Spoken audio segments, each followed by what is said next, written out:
Hi, everybody. You're listening to the Oneness Junkie podcast, hosted by me, Lydia Smith, a self-proclaimed Oneness Junkie. Oneness Junkie is a place to be inspired, encouraged, and supported. Learn from the individuals who are working to make the world a better place. Let's meet today's guest. Hi, everybody. This is Lydia. And today I'm here sitting with Jodie Gonzalez. Hi, Jodie. Good morning. How are you today? Feeling well. Excited to be here. Thank you. Yes. Well, we're glad to have you. And I can't wait to share your story and your book with the audience. So many of you know that I like to share with my audience whether I know or don't know my guest. And today, I do not know Jodie, and I found her on LinkedIn. Her profile post just came up across my feed. It was a powerful statement. I liked it. I read a little bit about what she was sharing, and I really felt like her message could be so helpful and so powerful right now, actually, especially in these times. And the message that we're going to talk about today is grief. And grief, I have a feeling it's going to affect everybody at some point in their lives. Some of us experience it earlier in life, and some of us don't experience it until later. But I have a feeling every single person out there, if you have a loved one, you're going to experience grief at some point. So we're going to talk about that today. But first, I would like to ask Jodie to introduce herself and give us a little bit of background of like where you came from so that the audience can feel like they're really connecting with you over this podcast. Okay? Sure. So if we're going to go way back, I can tell you that I was born in Cleveland, Ohio. I grew up in the Midwest. I'm a Midwestern girl and grew up in Central Illinois and went to undergrad at the University of Illinois. And so although a couple of stints traveling over the years, pretty much, lived and worked in Chicago after college. And it was then I was, 26 years old, living right near Wrigley Field when I got the news that my younger sister and brother-in-law had been killed.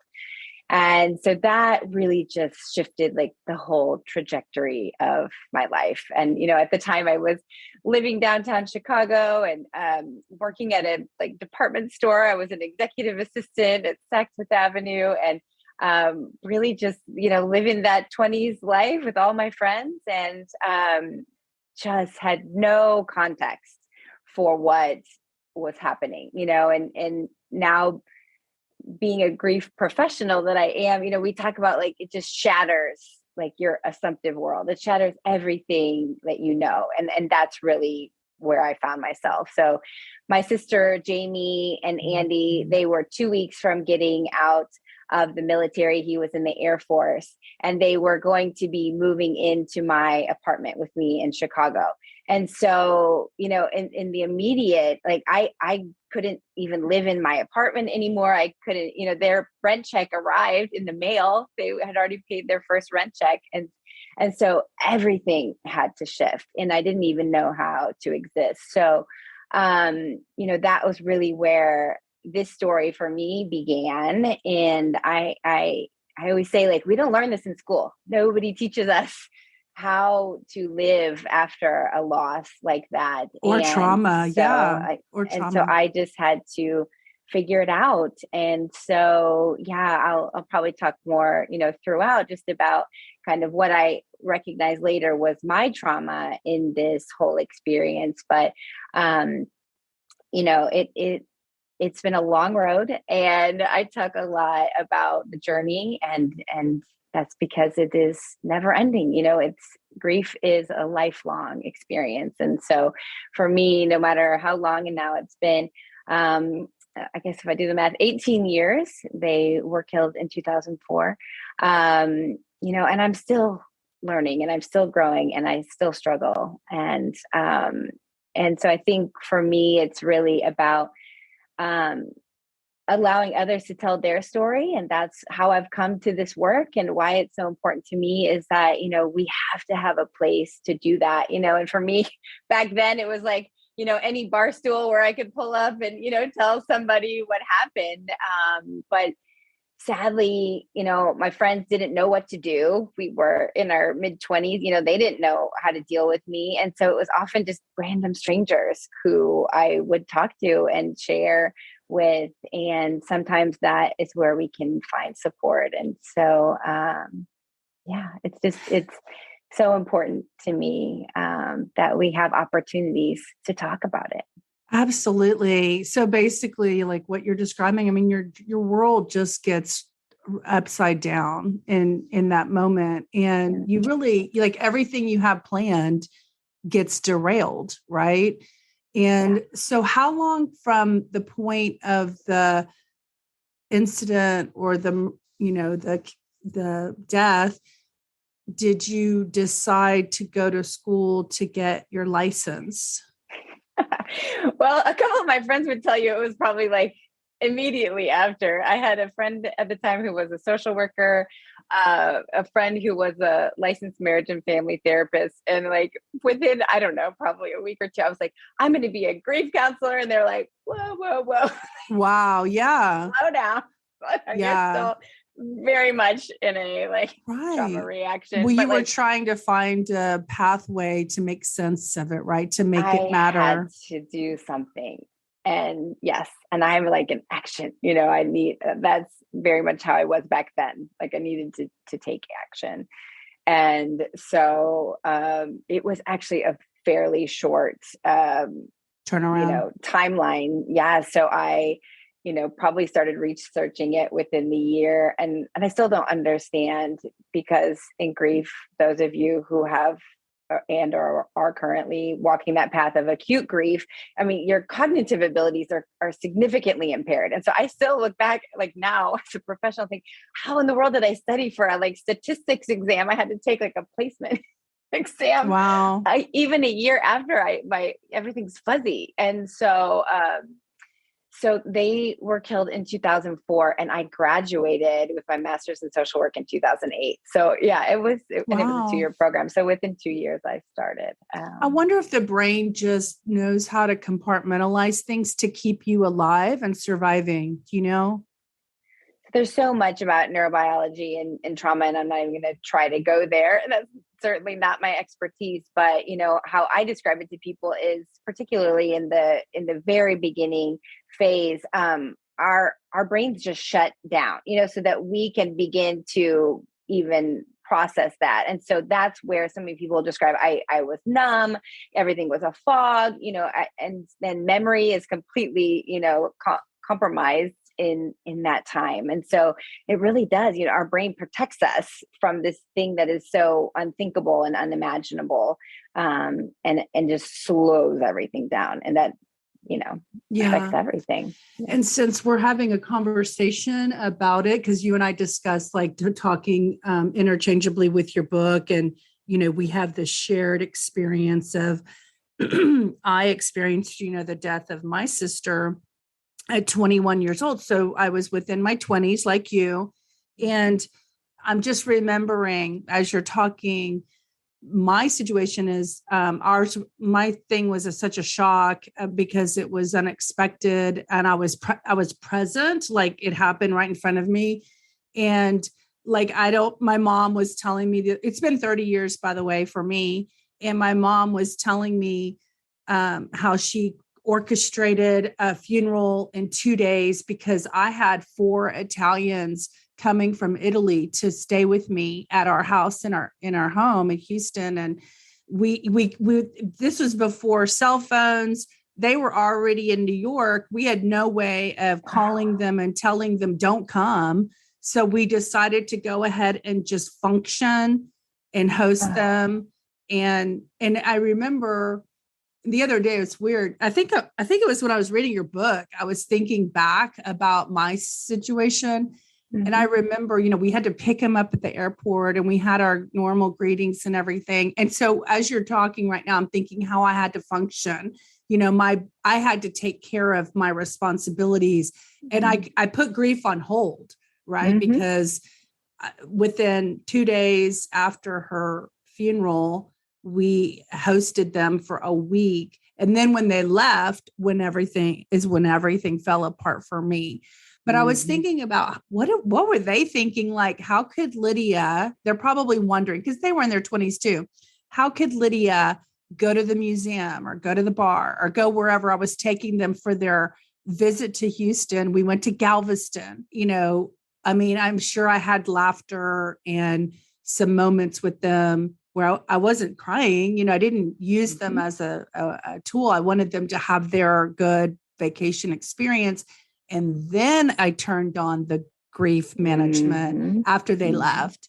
And so I'm thinking about how I think you just extended that, like on that 4 years, well, I'm sure you had grief. I'm not saying you didn't have your grief process, but I'm saying, like, to function at that high level with a master's degree, that's amazing that you were able to do that. And I mean, obviously it was just part of your purpose, right? For you to be able to do that and help others. It's like what was kind of in the cards for you or whatever. You know what I mean? Is that the way you feel? I do know what you mean, because I say it all the time. People will say to me when I explain what I do, I was a hospice social worker for 6 years, in the home with families and patients. And then I worked at a bereavement center here in Houston, mostly with children. And people like look and they give you like the, the head tilt, like, oh, how do you do what you do? And I'm like, I don't know, like there's no reason I'm able to do this except that I was given, this card, the gift that nobody wants, right? You hear all the phrases, I joined the club I never wanted to join. But because of this, I have this ability, and it's not something that it's a skill, and I have perfected some skills over time, but like, yes, it was absolutely just like, that was my next right step. That was what I needed to do.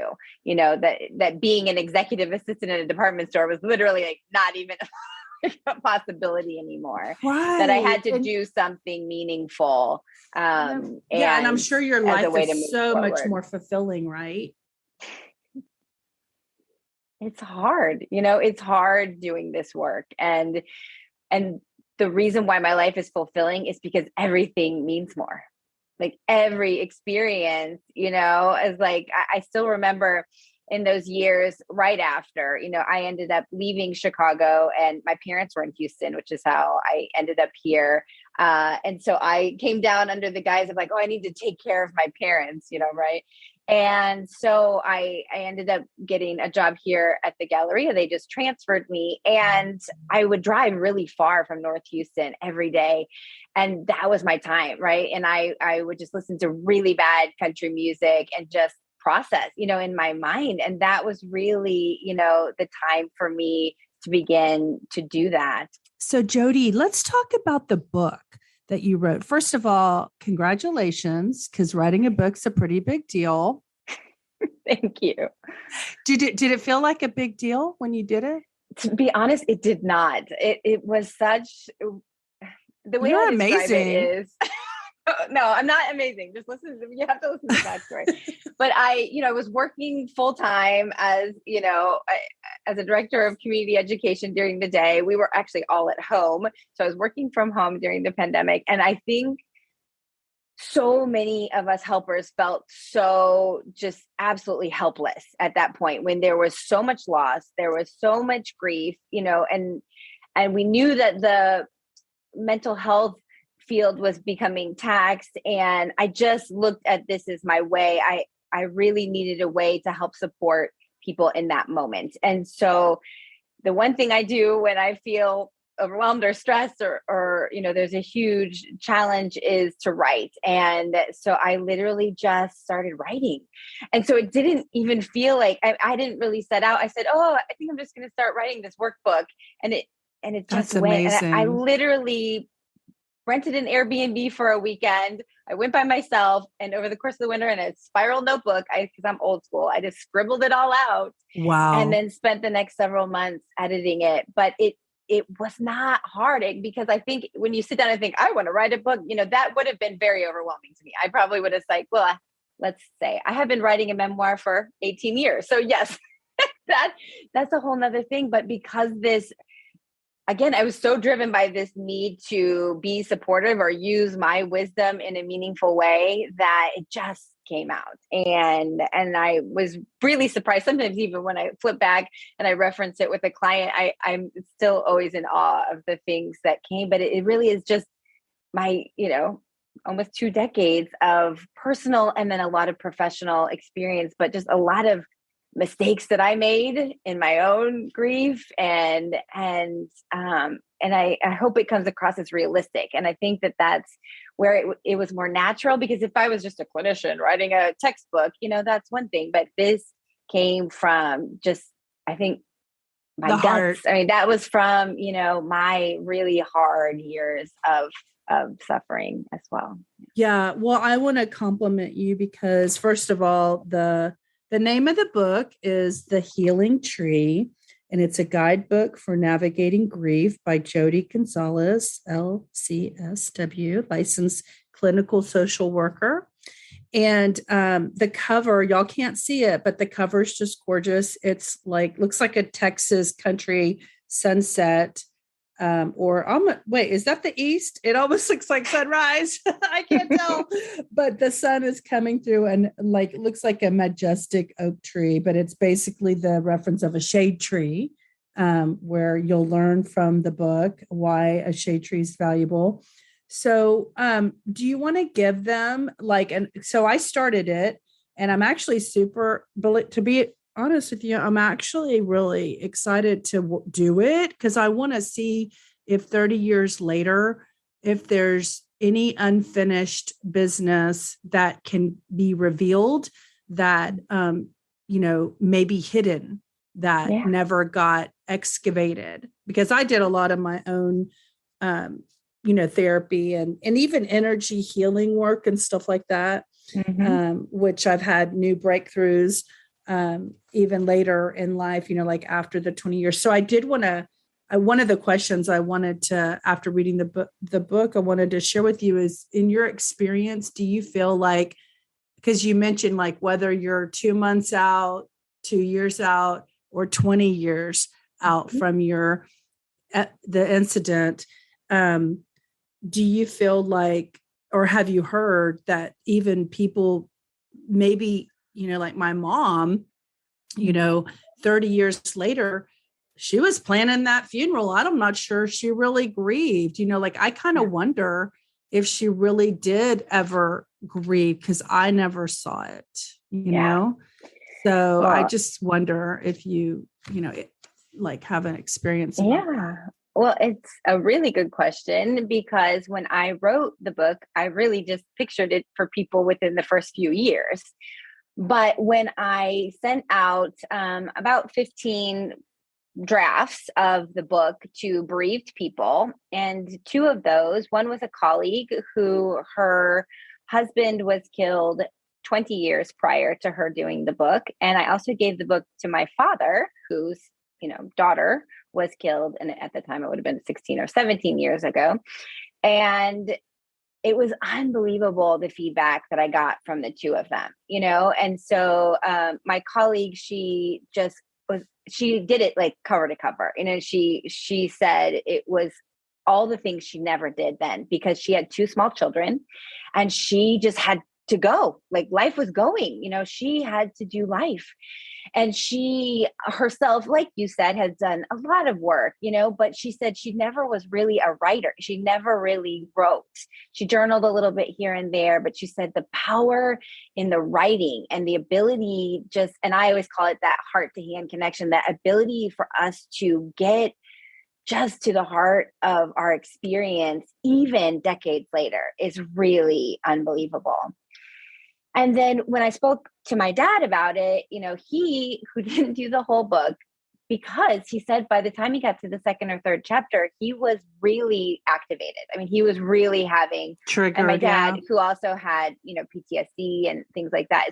So when he was revisiting these thoughts and these questions and the prompts, it really was bringing up so much for him. So I would not have answered that question the same, as I was writing the book, but now watching people use it, and most of my clients, I will say, it's newer grief is how they find me, but this ability for us to uncover some of that is still there after all those years, I would answer absolutely that it is still a worthwhile, endeavor, but also to warn people that it can be really difficult. And I try to preface the book a lot with that it does not take the place of a mental health professional, that it really, and especially with older losses, or if you've had multiple losses, some people will have a second or third, a multiple death, and then it's igniting all of those old wounds, right? And then it's really just reopening that,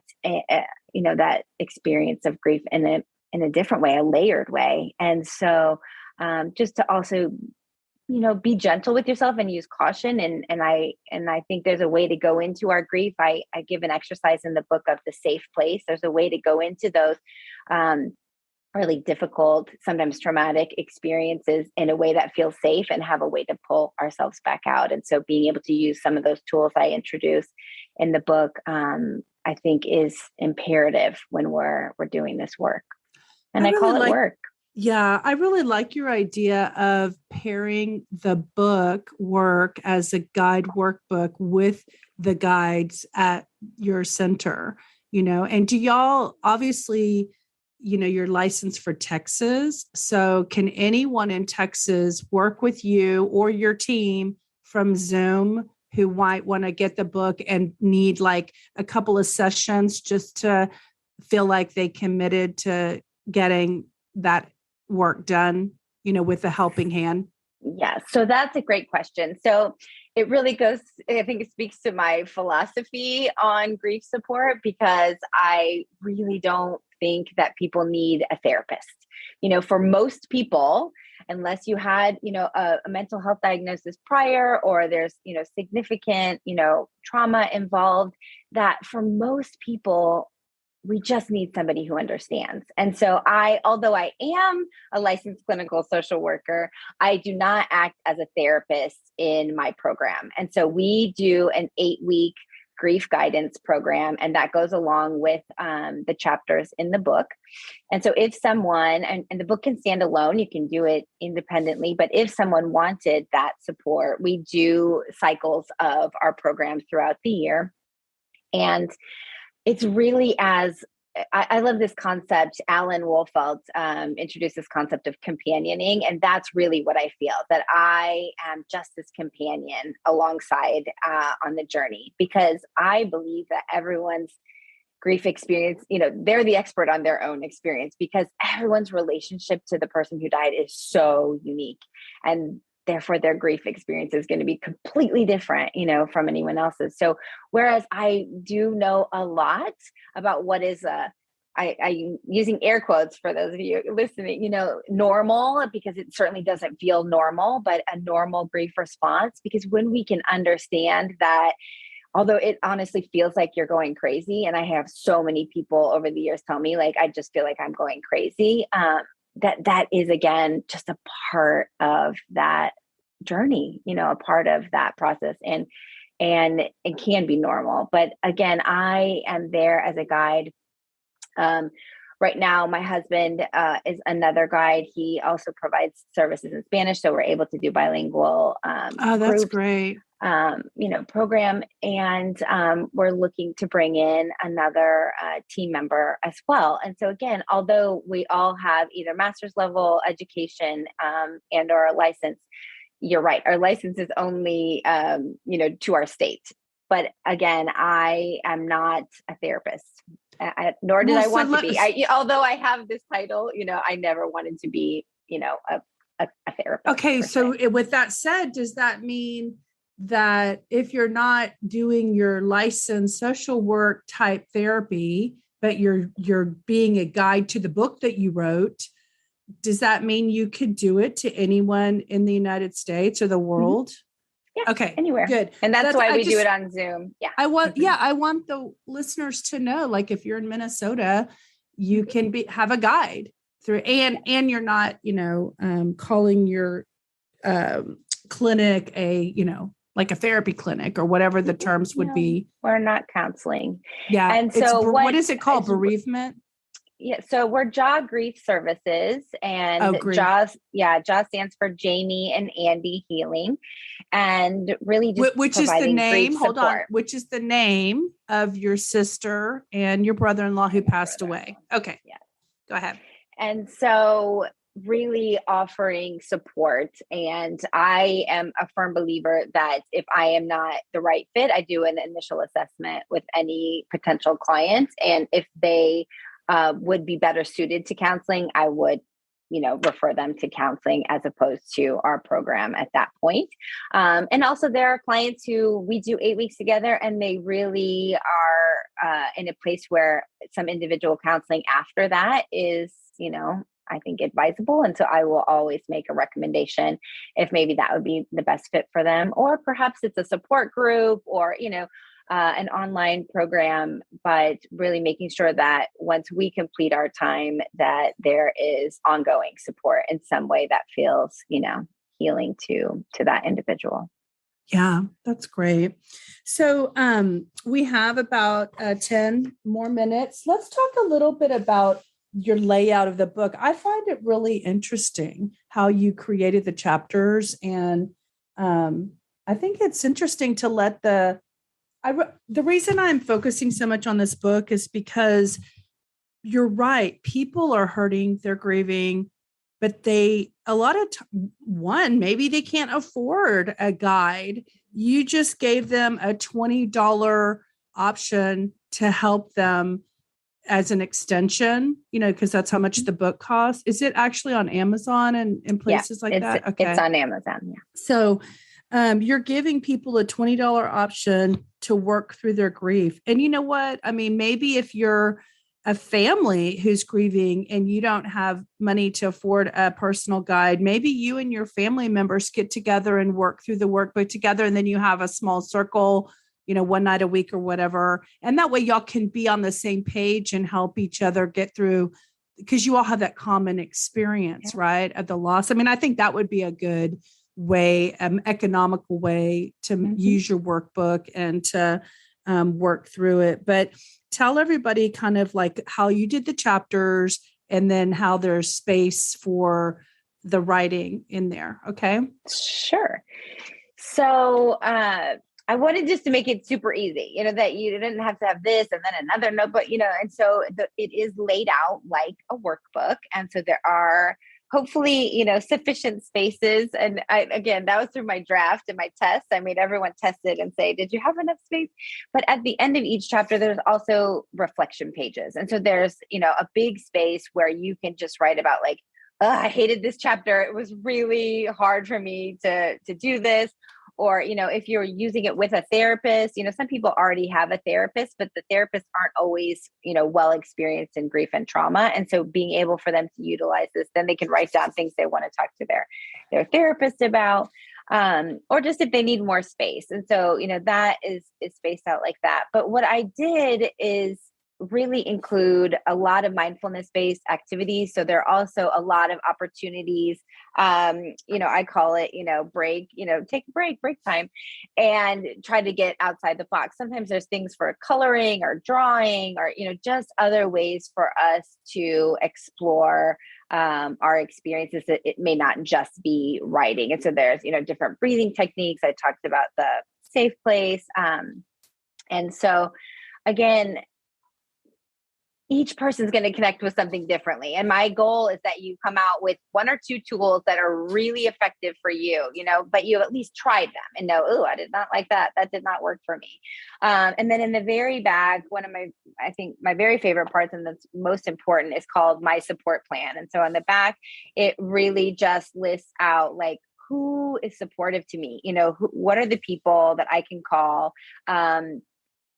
my safe place, which is the image we talked about, and then different coping techniques. And they can just check them off as they try them throughout the book, things that they liked. And then I think we always have to talk about a safety plan. And so, when people have been through such a difficult experience, I think we have to talk about the risk for self-harm, for suicide, and what I will do if I'm considering one of that. And so it also has the hotline there as well. And so again, in lieu of having a therapist, this book, we have to also know where can we receive mental health support should we need it in the middle of the night. And so I think having access to those numbers is so, so important.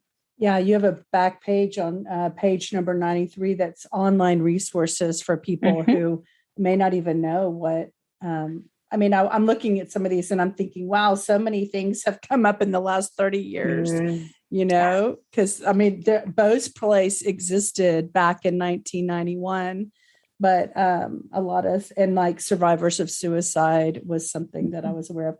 So for the listeners, I'm going to read in the chapter, Preparing, Navigating Holidays and Special Events, because I would say that that's probably one of the biggest triggers, because during the regular year, people are at work, they're not paused, they're moving, they're raising their kids, they're doing their big jobs, and people don't have time to, simmer down.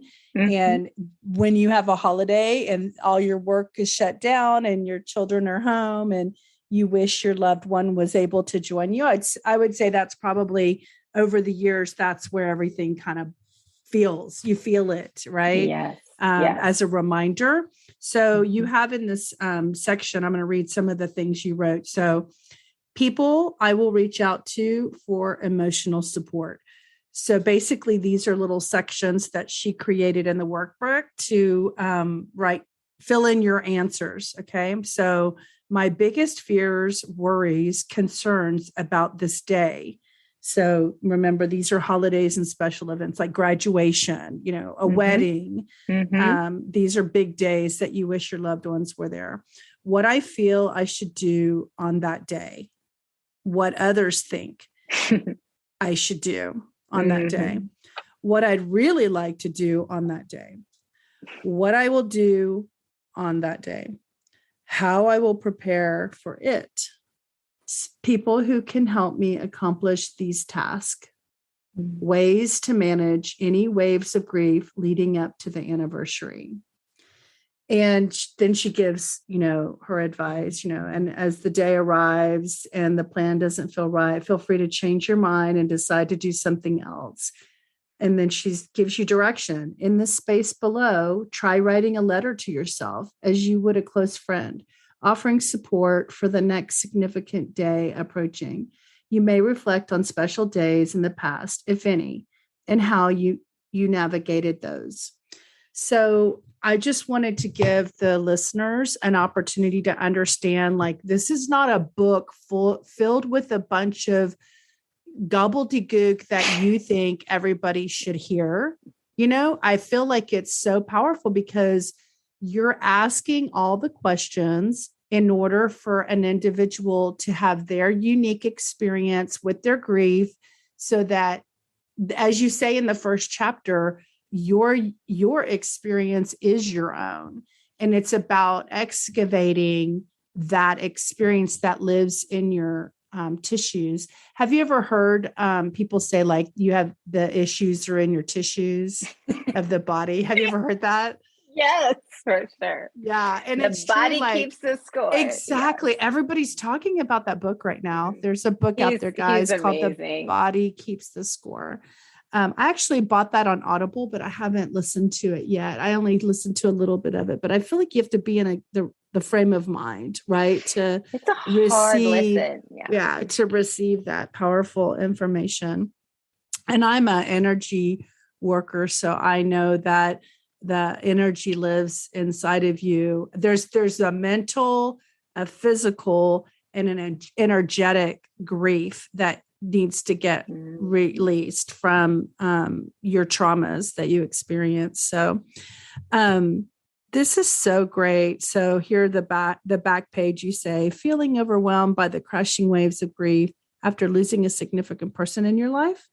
And then, in this easy to follow guide, you will be given a safe space to write and draw about your grief experience through writing prompts and activities that explore common grief reactions, telling your story in new ways, learning in leaning into unpleasant emotions, managing special events and holidays, coping with unexpected waves of grief, your connection with the person who died. Those are actually your chapters, aren't they? Mm-hmm. Yeah. Yes. Yeah. That's how she did it. Yeah. So I'm so excited to do the workbook, and I will share with you, what like a 30 years past experience, has, provided for me. Have you had anybody, have you considered do you have reviews or anything on anywhere like Amazon or anything? Well, that's what's funny. Since the book was really used to be used with my clients, I never really did a big, Oh, right. advertising Sharing campaign. it. And what's hard is, this is a really difficult topic, and some people are taking a long time to get through the book. So I think I have two.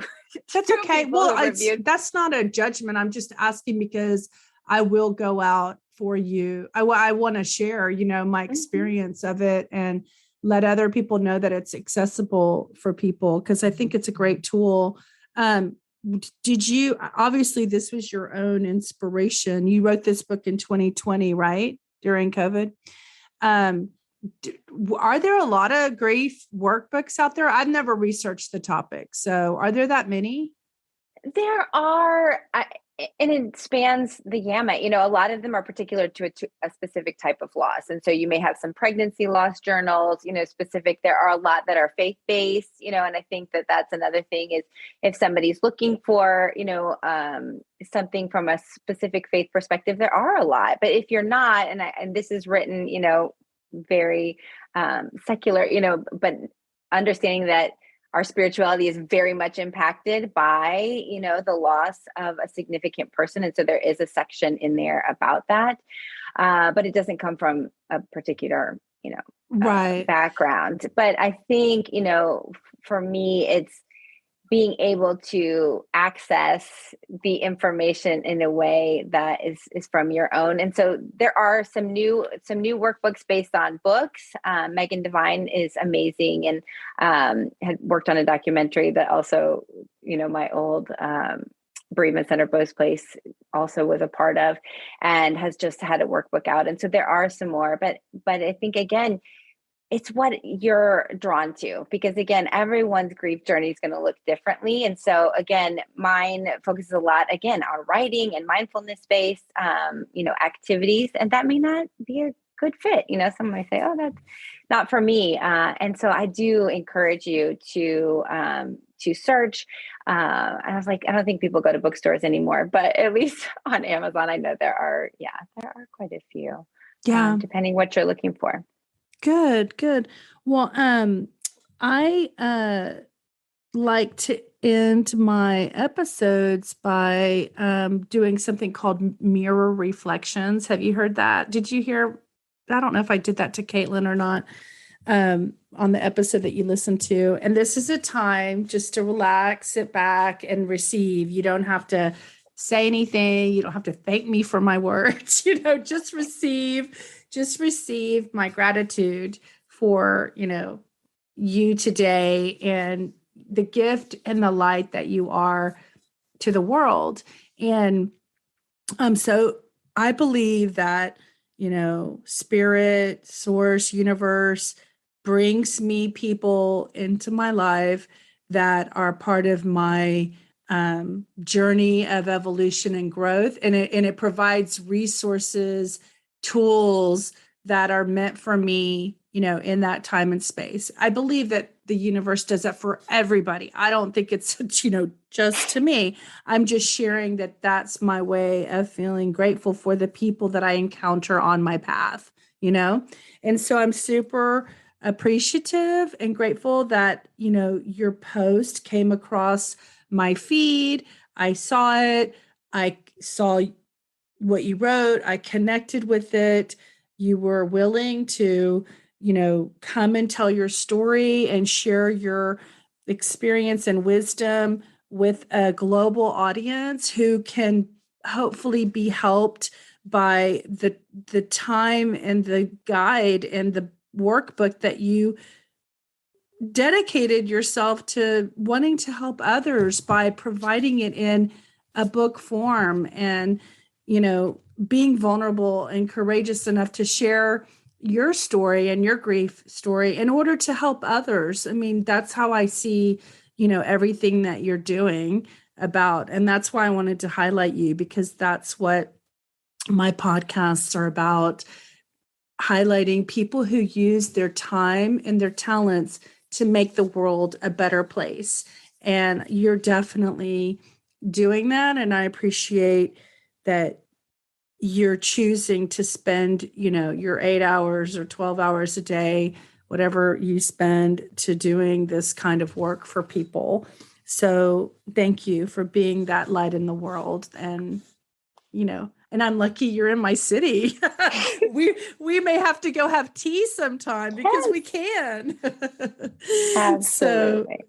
So I'm so grateful for your time today. Is there anything you want to share with the audience before you go, to just... I think for me, so often we don't know how to help others. And so I think my biggest thing that I want everyone to hear is that, especially if you have no idea what to say and you're terrified, just call the person or just show up at their door, because they are not going to remember what you said. And it's my favorite Maya Angelou quote, but they're going to remember how you made them feel, and that's supported. And so just show up and just say, I have no idea what to say to you right now, but I'm going to be sitting right here. And sometimes just sitting down and shutting up is the best thing you can do. And so just go into it, because what happens is that support trails off, and it trails off very quickly after the funeral. And so what people need is those friends who keep checking in and who put down in their calendar the anniversary of when the person died and call them the week before and say, I know this is a super hard time for you. So just be brave and just step into it, even though it's awkward and no one taught us how to do it. But the best thing we can do is just keep showing up and being supportive. And I have a lot of resources on my website. So you can go to jagriefservices.com and look in the resource section and find better ways to support people in specific types of loss. So, yeah, I love that you said that. And I'll just add that those who have had the grief and the trauma, we live with it in our daily lives. The loss of that person is forever a reminder that they're no longer here. So if somebody takes the time and just, ask you, how are you doing? I know it's summertime and this is the time your anniversary of the experience, don't be afraid to bring up the person's name, because I think people feel like if they bring up the person's name, it's going to trigger the person who's dealing with the fact that they've lost their sister or brother or loved one every single day of their life. It doesn't change. So it's only going to make you feel comforted that people still remember you live with a new story, like you said, like one you wouldn't have signed up for, right? yes. So don't be afraid to, mention your loved one's name and bring that up, because those who experience the loss, they appreciate it, right? Yeah. Absolutely. Yes. Yeah. Use their name. Yes, use their name.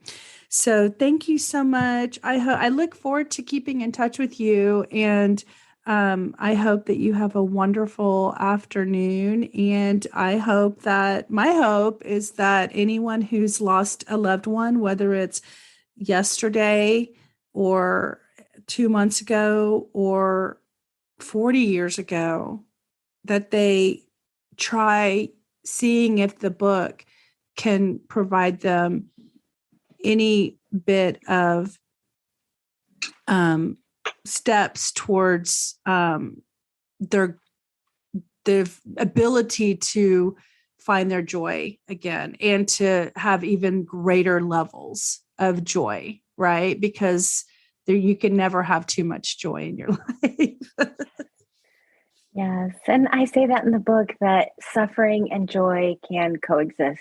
As much as it seems that it cannot, there are, even in our deepest grief, moments, of joy that we can recognize and honor, and still be missing our person so desperately, but also laugh. Yeah. Yes. And experience beauty. Yeah. Yes. Thank you, Jodie. Have a wonderful, wonderful day. Okay. My pleasure. Take good care. You too. Take care. Bye-bye. We've reached the end of this episode. If you'd like to continue with this inspirational journey, be sure to subscribe to the podcast so you don't miss out. If you are a self-proclaimed oneness junkie, get yourself a t-shirt and spread the message of oneness in your community. And finally, if you have a story to share or know someone that should be a guest on this podcast, contact us at onenessjunkie.com. See you next time. And remember, when we heal ourselves, we heal the world. Compassion starts with you and me.